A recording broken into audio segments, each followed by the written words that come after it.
you. I wanted to just go back to your comparison between this and the PPP loans, Sure. because what Republicans and critics are saying is that there's a difference between those decisions being voted on by Congress and, you know, those loans that turned into grants being by and large for, you know, to cover businesses that were shut down by the government involuntarily because of a natural disaster versus students who willfully took out their loans and are now unable for whatever reason to repay them.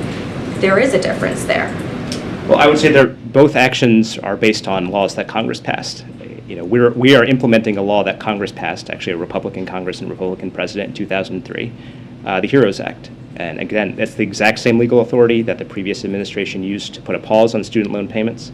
That's the authority that we're using in this instance. So, you know, we are acting consistent with the law. And look, to go back to my earlier point, we're not against PPP. We're supportive of the idea that small businesses should get relief.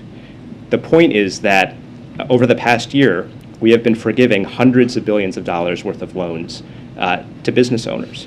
And remember, that program was stood up very quickly. Money went out the door quickly, and Congress could have come back at any time and said, you know, we should look a little bit more carefully at these loans. Maybe we shouldn't be providing forgiveness to people if they clearly did extraordinarily well during the pandemic. Remember, these are really low interest loans. Maybe we should just make them pay back their loan at a low interest rate rather than forgiving it. None of that happened. We didn't hear from a single Republican pushing for any of that. Everyone was on board with forgiving up to $10 million in loans.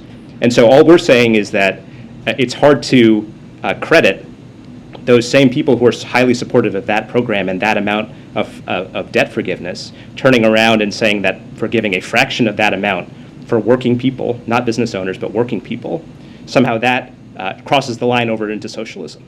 That's not how we view it. What's the difference, though, between, I guess, how are you justifying using a 2003 law that was designed to help military families for this purpose, where you're now helping bail out people who took out loans and cannot pay them?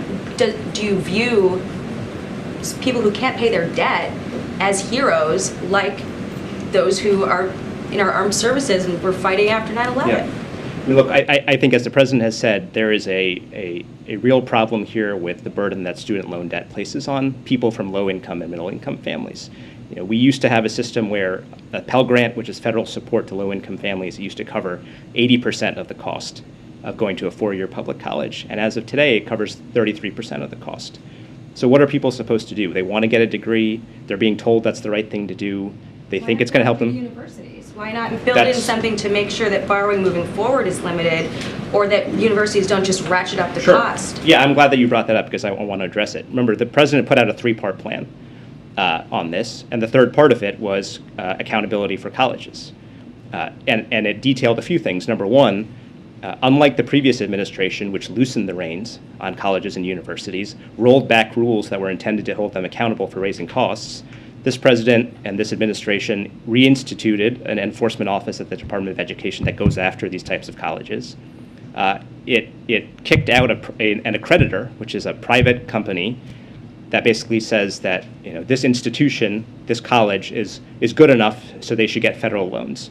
This accreditor allowed colleges like ITT and Corinthian to get access to federal loans, and then those colleges defrauded people, defrauded students. So this administration responded by kicking that accreditor out of the program. They're not going to be able to accredit colleges anymore. And I would note that a central element of the president's community college plan was accountability, so that neither colleges or states that took that money could raise prices on students unfairly. So all of that said, I think that we believe that the department should have even more authority to go after bad actors and to hold colleges accountable, and we're eager to work with Congress to advance any proposals along those lines. And then